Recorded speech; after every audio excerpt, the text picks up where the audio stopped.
do Espiritismo, com o Livro dos Espíritos, capítulo 10, parte 2, das ocupações e missões dos Espíritos, com a nossa irmã Alina. Boa noite, gente. Sempre um prazer estar aqui, né? Eu gostei tanto desse capítulo. Normalmente o Livro dos Espíritos é uma leitura mais hard, né? A gente fala na linguagem mais. Mas esse capítulo traz muitas informações relevantes, né? Pra gente compreender o que se passa, não só no momento que a gente está na erraticidade, mas aqui mesmo na Terra, quais são os nossos papéis, né? Todos nós temos um objetivo quando estamos aqui encarnados. Os espíritos desencarnados também sempre estão cumprindo os papéis deles. Mas nem sempre a gente é ciente desse papel que nós viemos cumprir. Muitas vezes nós somos instrumentos da divindade, né? Instrumentos de Deus, para cumprir essas missões, esses papéis, essas ocupações, para que possamos contribuir para a evolução do universo, né? Então, nós somos todos interligados, vivemos interligados, né? Mergulhados nesse fluido cósmico. E nossos pensamentos, nossas ações são interdependentes, um influencia o outro sempre. E aí, a partir do momento em que todo o funcionamento do universo está também vinculado a mim, eu também tenho o meu papel para contribuir com essa evolução, né? Então o texto nos esclarece muito acerca disso, né? Que quando a gente fala em missão, a gente pensa nos grandes missionários, mas a gente tem papéis a cumprir, né? Que talvez a gente tenha, assim, um certo receio de chamar de missão, mas a própria maternidade, a paternidade são missões, né? Que a gente no final do texto vai ver. Então, a gente fecha mais, né? Qual é o objetivo? Quando a gente fala das missões e ocupações dos espíritos, né? Na verdade, a gente está tratando do objetivo da nossa existência, né? Então, o primeiro objetivo nosso é nós nos melhorarmos. Cada espírito está buscando se melhorar, né? Porém, nessa busca por se melhorar, nós vamos contribuir para a harmonia do universo, executando as vontades de Deus, né? Então ele fala, a vida espírita é uma ocupação contínua, mas que nada tem de penosa, como a vida na Terra. Então ele está falando da vida no mundo espiritual. Os espíritos que estão lá, né, ainda na erraticidade, eles estão sempre cumprindo alguma coisa, alguma ocupação, alguma missão. Então a gente pensa assim, o espírito já é mais iluminado, vai para lá contemplar. Nada disso, né? O prazer deles é estar em atividades, eles não suportariam ficar inativos. Então ele fala, a vida espírita é uma ocupação contínua, mas que nada tem de penosa como a vida na Terra, porque não há fadiga corporal, nem as angústias das necessidades. Porque aqui no planeta, ainda mais no período que nós estamos, nós, além do cansaço, nós temos os medos, né? De amanhã não ter o pão, de não ter um emprego, né? E lá na vida espiritual, nossas necessidades biológicas estão supridas, né? A gente não tem essas necessidades que a gente tem aqui na Terra. Então, ele fala que também os espíritos imperfeitos e inferiores têm seus deveres a cumprir. Muitas vezes, eles os cumprem sem ter nem ciência de que eles estão sendo instrumentos. A gente já viu isso ser citado, né, da utilização de espíritos inferiores para vários papéis, inclusive em algumas missões relacionadas à natureza do planeta, né? A gente já viu isso em vários trechos do Livro dos Espíritos, né? Então, Kardec perguntou na questão 560 se cada espírito tem atribuições especiais. O que eu observei nessa leitura? Todos nós temos que cumprir um determinado caminho. Então, a gente viu em um texto da Revista Espírita que no processo evolutivo nós vamos vivenciar diferentes línguas, diferentes ocupações, vivências, para poder incorporar o nosso plano evolutivo. Então ele fala, todos temos que habitar todas as regiões e adquirir o conhecimento de todas as coisas. Ora, Para eu obter conhecimento de todas as coisas, eu tenho que ter várias encarnações. E em cada encarnação eu vou me aprimorar em algumas dessas coisas. Isso é legal a gente pensar no sentido assim. A gente pensa que, minha vocação é essa aqui, digamos, a área de saúde. Então eu vou para toda a minha existência trabalhar isso, minha existência espiritual. Não, o objetivo é que você conheça de todas as coisas. Então, a cada existência você vai buscar aprimorar o lado que você ainda não tem aprimorado nas suas vivências anteriores. Então, a gente tem aqui um longo caminho a percorrer, né? Então, ele fala, todos temos que habitar todas as regiões, adquirir o conhecimento de todas as coisas, presidindo sucessivamente ao que se efetua em todos os pontos do universo. Mas, como diz o Eclesiastes, há tempo para tudo. Assim, tal espírito cumpre hoje neste mundo seu destino, tal outro cumprirá ou já cumpriu o seu em época diversa, na terra, na água, no ar e etc. Então, aí ele pergunta na questão 561. São permanentes para cada um e estão nas atribuições exclusivas de certas classes as funções que os espíritos desempenham na ordem das coisas? O que é que ele está perguntando? Se você tem uma função, ela vai ser sempre a mesma. Ou se determinada função é sempre de determinada classe de espírito. O que ele fala é, a gente tem que percorrer os diferentes graus da escala evolutiva. Para a gente se aperfeiçoar, temos que percorrer esses diferentes graus. Então, Deus é justo, né? Então, ele fala assim, Deus é justo, Deus que é justo não poderia ter dado a uns a ciência sem trabalho, enquanto que outros só adquirem com esforço. Também entre os homens ninguém chega ao supremo grau de perfeição numa arte qualquer sem que tenha adquirido os conhecimentos necessários, praticando os rudimentos dessa arte. Então, a partir daí a gente vê como a gente, à medida que evolui, a gente busca trabalhar mais. Por isso que ele fala que é enganoso a gente pensar que o espírito superior fica ocioso. Pelo contrário, ele sempre quer trabalhar mais, né? Então, qual é a natureza das ocupações dos espíritos superiores? Receber diretamente as ordens de Deus, transmiti-las ao universo inteiro e velar pela execução dessas ordens, tá? Então, a gente percebe que os espíritos estão sempre ocupados, tá? Sempre ativos, e os seus pensamentos, ele fala assim, incessantes, as ocupações dos espíritos são, por quê? Atendendo-se a que sempre estão ativos os seus pensamentos, porquanto vivem pelo pensamento. Se a gente fala que pensamento é ação, no mundo espiritual isso se concretiza muito mais, né? Os espíritos agem, se comunicam pelo pensamento. Então ele fala, importa, porém, não identifiqueis as ocupações dos espíritos com as ocupações materiais dos homens. Para os espíritos, a atividade constitui em si mesma fonte de prazer, pela consciência que têm de estarem sendo úteis, né? Aí ele vem para uma outra questão. Concebe-se isto com relação aos espíritos bons. Dá-se-á, entretanto, o mesmo com os espíritos inferiores? Aí ele vai falar assim, todos em qualquer escala vai ter sua ocupação. Vai depender do seu grau evolutivo e da natureza desse espírito. Então, cada tipo de trabalho, né? Eu não vou pegar um trabalho que deveria ser, por exemplo, executado por um homem mais instruído e dar para uma pessoa que não tem instrução. Então, a gente tem a divisão de trabalho a partir do grau evolutivo de cada um. Mas aí, Allan Kardec já pensa assim, então não existe nenhum espírito que escolhe ficar ocioso, não quer fazer nada, né? Existe, mas esse espírito está num grau evolutivo menor.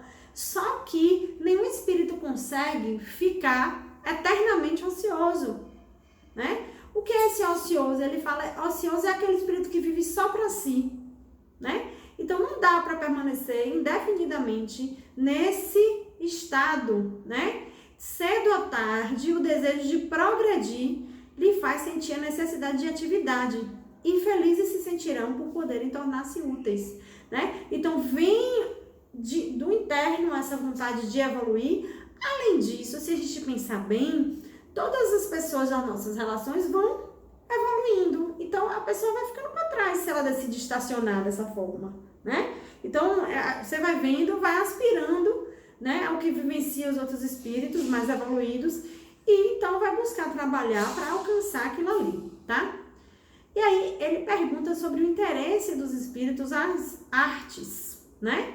Eles se interessam por nossos trabalhos de arte e se atentam a eles. Aí o que é que a espiritualidade fala? Normalmente ela remete à espiritualidade superior, né? Ele fala assim, que essa espiritualidade atenta no que provê elevação dos espíritos e seus progressos. Só que o que é que ele traz? Às vezes o que pra gente é sublime, para espíritos superiores que vivem em mundos elevados, é algo infantil quase, né? Então, a definição de elevado para nós a gente ainda não tem uma visão mais ampla para perceber realmente o que é que traz a evolução espiritual, né? Então, o que a gente vê que pode promover esse progresso, essa elevação, os espíritos superiores se interessam sim, né? E, inclusive, eles podem trazer inspiração para que o homem produza aqui na Terra o que ele gostaria de produzir, mas não está encarnado.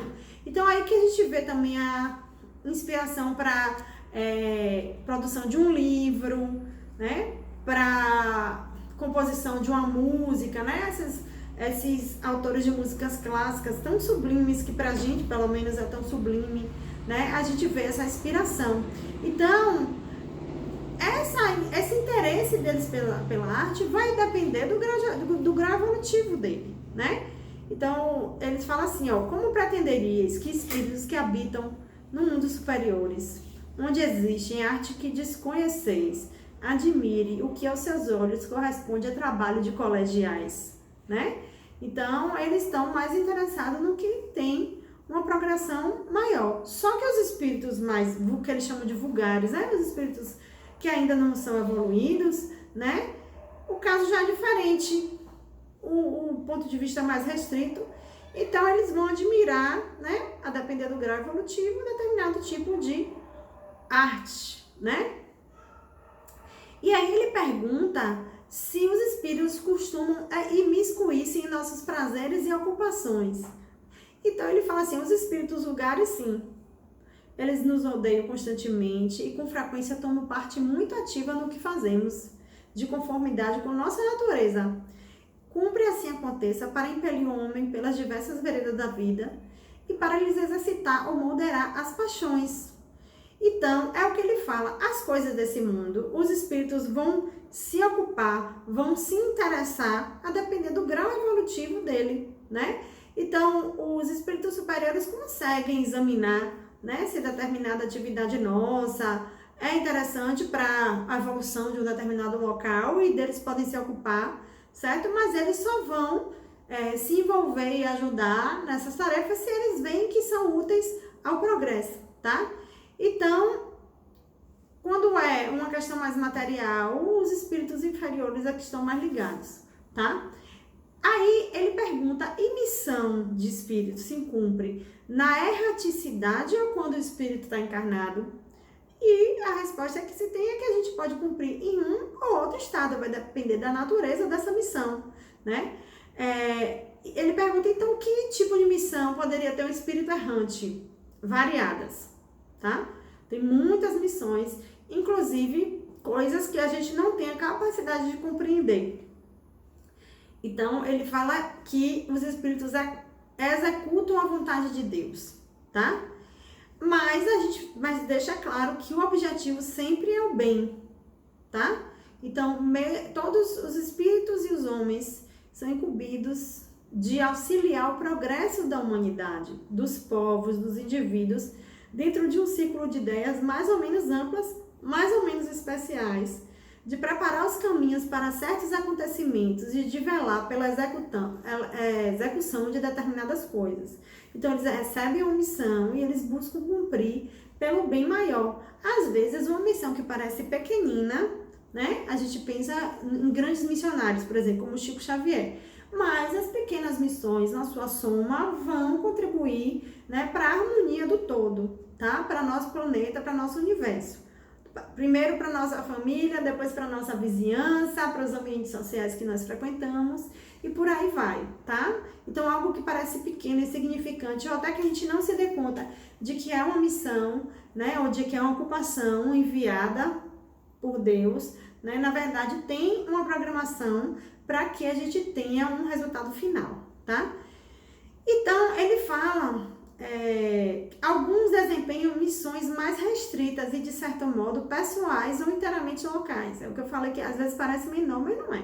Como seja, assistir os enfermos, os agonizantes, os aflitos, velar por aqueles de quem constituíam guias e protetores, dirigi-los, dando-lhes conselhos ou inspirando-lhes bons pensamentos. Então, a gente tem aí enquadrado nossos protetores espirituais, né? Ou seja, anjo guardião, espírito protetor, né? Mas a gente tem também certos ambientes que tem espíritos que guardam esses ambientes. Então, nos hospitais, nós temos espíritos responsáveis por zelar, né, pelo bem-estar de quem está ali sofrendo, nas cadeias, né? Os presos, né? Para trazer uma conformação com as condições, né? E buscar a melhoria e a reforma daqueles sujeitos que ali estão, né? A gente...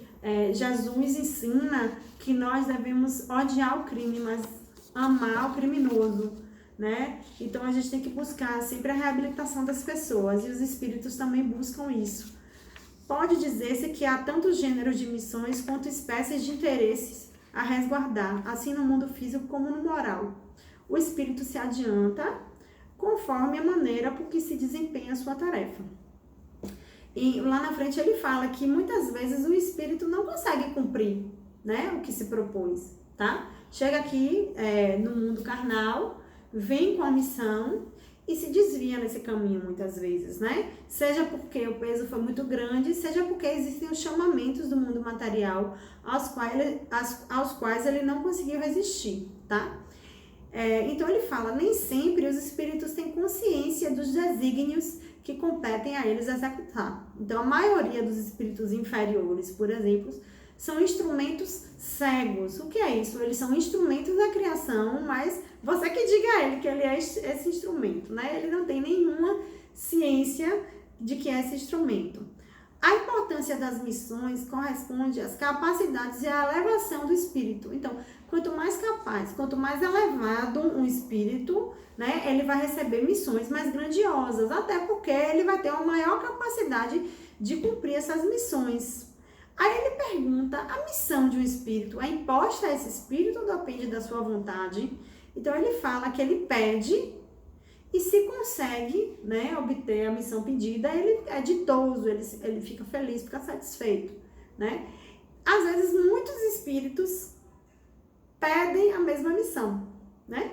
Muitos espíritos estão interessados em cumprir determinada missão, então, mas nem a todos são aceitos nessas missões, tá? Existe uma aprovação ou não acerca do que o espírito se propõe. Dentro do que a gente chama de espírito superior, também existe um grau evolutivo, do mais iluminado para o não tanto iluminado, né? Então, muitas vezes, um espírito que a gente considera superior aqui na Terra, em outro planeta, ele ainda está no início, engateando, né? Então, ele às vezes se propõe a determinadas missões que talvez, né, que ele não possa ainda assumir. Às vezes também, quando nós vamos reencarnar, que nos propomos a trabalhar determinadas questões ou cumprir determinadas tarefas, nossos próprios protetores falam, olha, não assuma esse compromisso agora, porque quando chegar lá na Terra vai acontecer isso, vai acontecer aquilo, você talvez não tenha esse preparo. Eles podem nos orientar para que a gente também não busque o que não é capaz de assumir, né? E aí ele fala em que consiste a missão dos espíritos encarnados. Instruir os homens, lhes auxiliar o progresso, melhorar as instituições por meios diretos e materiais. As missões, porém, são mais ou menos gerais e importantes. O grande problema do ser humano é se pôr em nome de uma missão, né? Eu tô à frente disso, né? O nome está à frente, mas o nome, a fama, o destaque, a Deus nada importa. O que importa é o que você está cumprindo nessa terra e quais são as suas intenções. Então, se nós, a cada tarefa que nos é dada, buscarmos cumprir como uma missão, fazendo o nosso melhor, né? Nos engajando com nossas atividades, nós vamos conseguir cumprir muito melhor do que se a gente ficar preocupado e identificar como eu vou cumprir uma missão de destaque, né? Isso não tem nenhum valor real para a divindade, né? Então, ele fala assim: o que cultiva a terra desempenha uma missão, como o que governa ou que instrui. Tudo na natureza se encadeia. Ao mesmo tempo que o espírito se depura pela encarnação, concorre sob essa forma para a execução dos desígnios da providência. Cada um tem neste mundo sua missão, porque todos podem ter alguma utilidade, né? Então, quando Chico dizia que não devia ser comparado ao verme na terra, porque ele cumpre o seu papel sem reclamar, né? Porque ele tinha ciência disso, de como nós todos estamos em colaboração.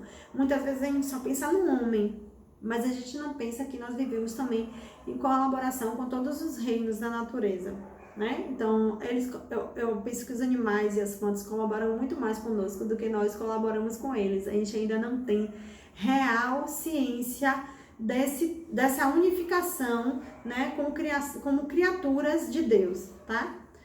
Qual pode ser na Terra a missão de criaturas voluntariamente inúteis? Aí ele fala: há efetivamente pessoas que só para si mesmas vivem e que não sabem tornar-se úteis ao que quer que seja. São pobres seres dignos de compaixão, porquanto espiarão duramente sua voluntária inutilidade, começando-lhe muitas vezes já nesse mundo o castigo, pelo aborrecimento e pelo desgosto que a vida lhes causa. Gente, a pessoa que não se ocupa de nada, que não se engaja em nada, ela mesma não sente utilidade na vida, não sente sentido na vida, né? A gente, para se sentir, né, útil, praticando algo de bom, a gente precisa ter um engajamento em alguma atividade, né? Precisa fazendo por alguém, por algum local, por alguma população. Não pode simplesmente viver, né, solto no mundo. A gente precisa de um objetivo, tá? E a gente tem que pensar que quem ainda está nesse viver para si mesmo é um grau evolutivo. Todos passamos por esse grau evolutivo em algum momento da nossa existência. Um dia essa pessoa obrigatoriamente vai ter que evoluir, tá? Então ele fala assim: uma vez que lhes fora facultada a escolha, por que preferiram a existência que nenhum proveito lhes traria? Entre os espíritos também há preguiçosos que recuam diante de uma vida de labor, de trabalho.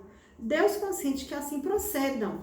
Mais tarde compreenderão à própria custa os inconvenientes da inutilidade a que se voltaram e serão os primeiros a pedir que se lhes conceda recuperar o tempo perdido. Pode também acontecer que tenham escolhido uma vida útil e hajam recuado diante da execução da obra, deixando-se levar pelas sugestões dos espíritos que os induzem a permanecer na ociosidade. Então, somando a natureza do espírito, né, que já tende à ociosidade, a gente ainda tem os obsessores, os espíritos que torcem para que a gente não vá em frente, né, e que nos incentivam a adotar esse estilo de vida. Então, a vigilância é necessária. E a orientação, né? Orientar esses jovens que estão aí, esses filhos, esses sobrinhos, esses estudantes, né? Acerca da importância de um indivíduo ter esse objetivo e produzir na vida, né? Aí ele pergunta: as ocupações comuns mais nos parecem deveres do que missões propriamente ditas. A missão, de acordo com a ideia de que a palavra está associada, tem um caráter menos exclusivo e, sobretudo, menos pessoal. Deste ponto de vista, como se pode reconhecer que um homem tem realmente na Terra uma determinada missão?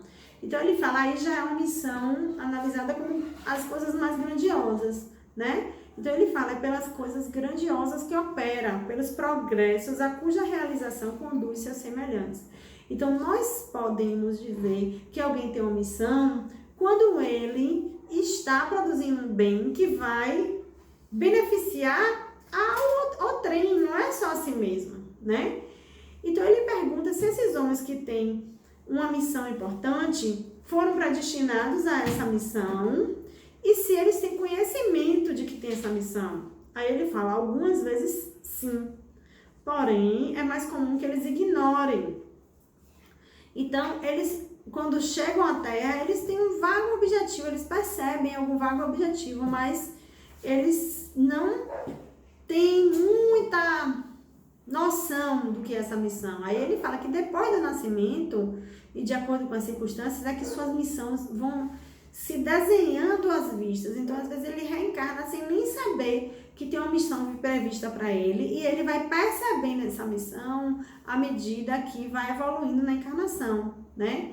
Então, ele fala, Deus os impele para a senda onde devam executar-lhes os desígnios.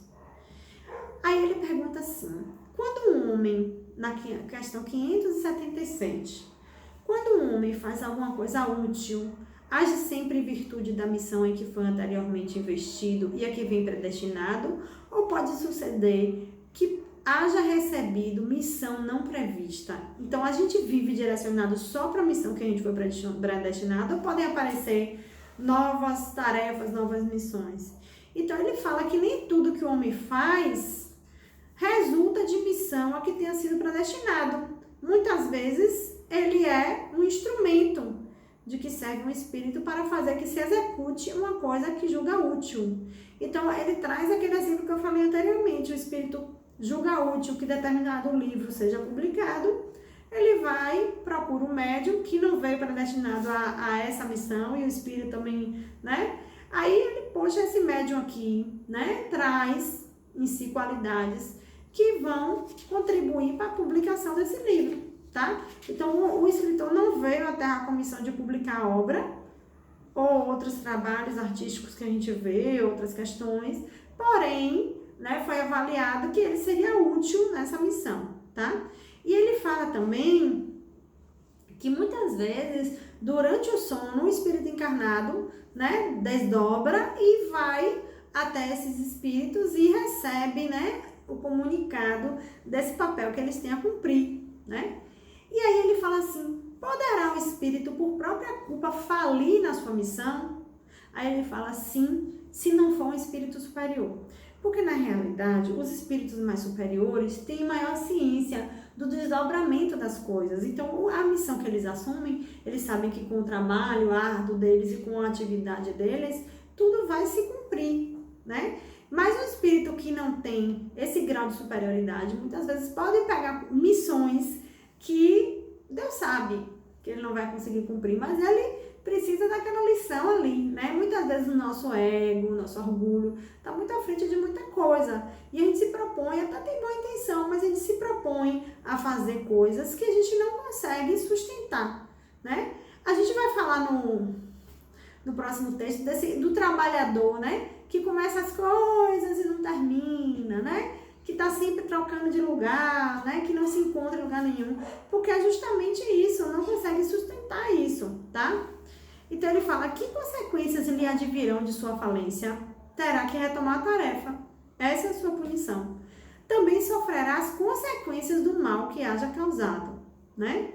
Então ele fala que se é de Deus que ele recebe a missão, se o espírito recebe a missão de Deus, por que que Deus dá essa missão ao espírito capaz de falir, né? Porque Deus, a gente não tem capacidade de compreensão de que aquilo é necessário, tanto para o grupo em que ocorreu o problema, né, e que vai sofrer as consequências de uma falência de uma missão como essa, como para o próprio missionário que vem, né, e não cumpre essa missão, tá? Então, às vezes, a gente toma para nós tarefas em que são grandes demais para a nossa capacidade, ou que até a gente teria até capacidade, mas a gente recua diante dos chamamentos, né?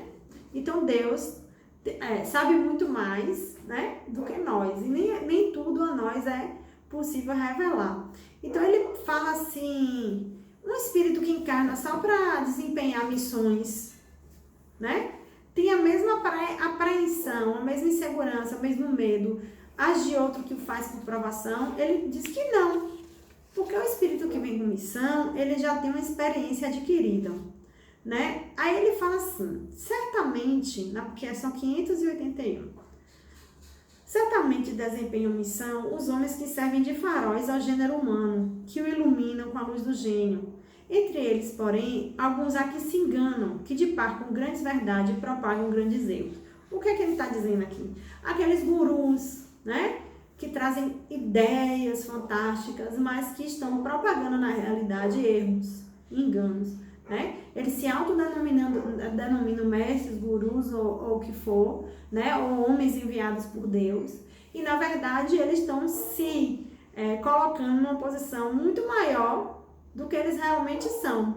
Então, ele fala assim que como se deve considerar a missão desses homens? Como falseadas por eles próprios. Eles anunciam que tem uma missão que, na realidade, não existe, né? Estão abaixo da tarefa que tomaram sobre os seus ombros. Só que a gente tem que ter um cuidado.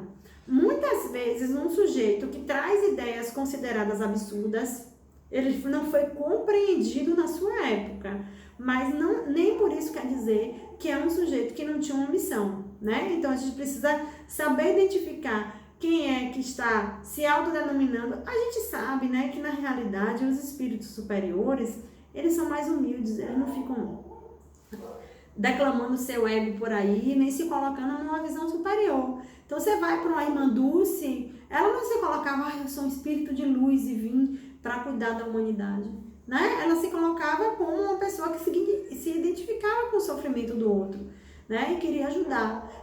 Ela dizia, eu não sou perfeita, eu tenho minhas limitações, né? E isso é muito do espírito que vem com uma missão.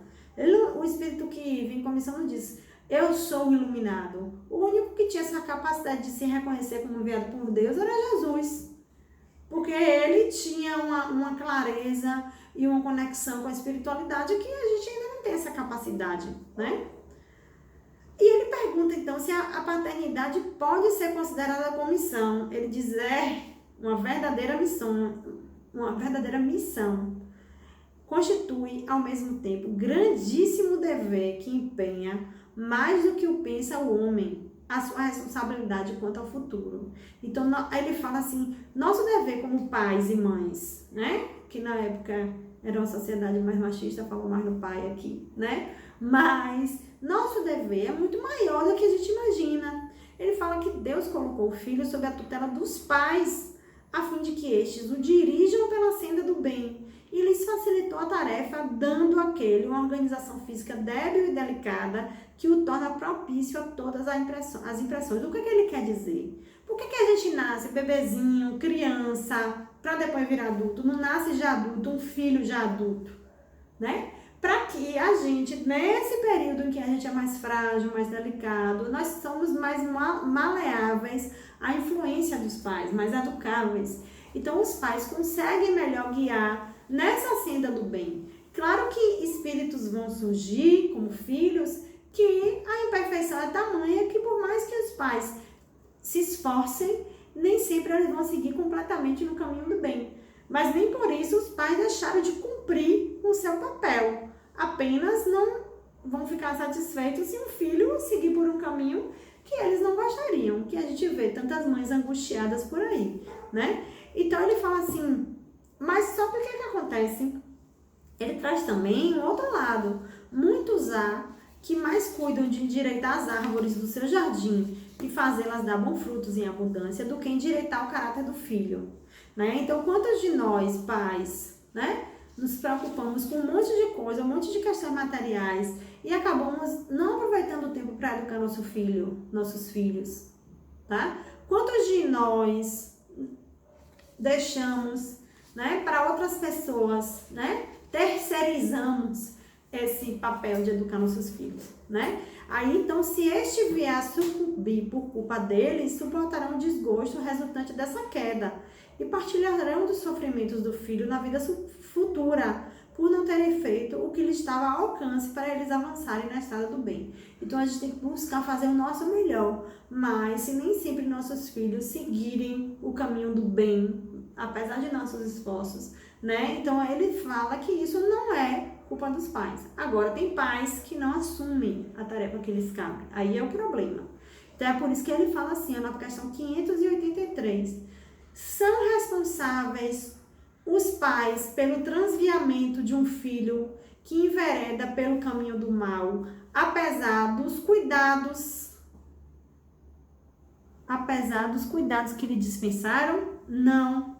Porém, quanto piores forem as propensões do filho, tanto mais pesada é a tarefa e tanto maior o mérito dos pais se conseguirem desviá-lo do mau caminho. Então, quanto mais complicado é o espírito, mais difícil, né? A gente educar. Porém, se a gente consegue desviar ele do mau caminho, olha o mérito que a gente tem, porque a tarefa é mais árdua. Então, ele fala, se o filho se torna homem de bem, não obstante a negligência ou os maus exemplos de seus pais, tiram estes daí algum proveito? Aí ele só responde assim, Deus é justo. Né? Então, a gente sabe que a gente só vai poder aproveitar do que a gente produz, né? Agora, é claro que se você, né, é pessoa viciosa, né? O casal é vicioso, vem um espírito de maior escola, como filho, né? Esses pais não têm mérito em ter educado esse espírito, mas esse espírito vai trazer benefícios para esses pais, né? Então, de que natureza será a missão do conquistador que apenas visa satisfazer a sua ambição e para alcançar esse objetivo não vacila nas calamidades que vai espalhando? Aí ele fala assim, apesar de que cada um vai ter consequência, todo mundo é instrumento de Deus. Inclusive as calamidades causadas são calamidades esperadas. Isso não é desculpa para a gente sair por aí fazendo mal e causando desgraça e dizer, não, porque eu sou instrumento de Deus. Não é isso, né? Então, a gente que escolheu ser instrumento para o mal, para produzir o mal, a gente vai arcar com as consequências, né? Então, a gente estava num lugar em que foi necessário um determinado papel, mas foi uma escolha nossa, tá? Então, é aquela questão, né? Às vezes as guerras são necessárias, mas há de quem as provoque, né? Então, a gente está sendo, a gente está tendo o nosso livre-arbítrio respeitado, tá? Então, a gente vai ser recompensado de acordo com as nossas obras, com o bem que tentamos fazer e com a retidão de nossas intenções. Então, busquemos sempre produzir o bem, tá? Não adianta buscar justificativa para o mal que fizermos, tá? A gente precisa produzir o bem sempre. Muito grata. Boa noite.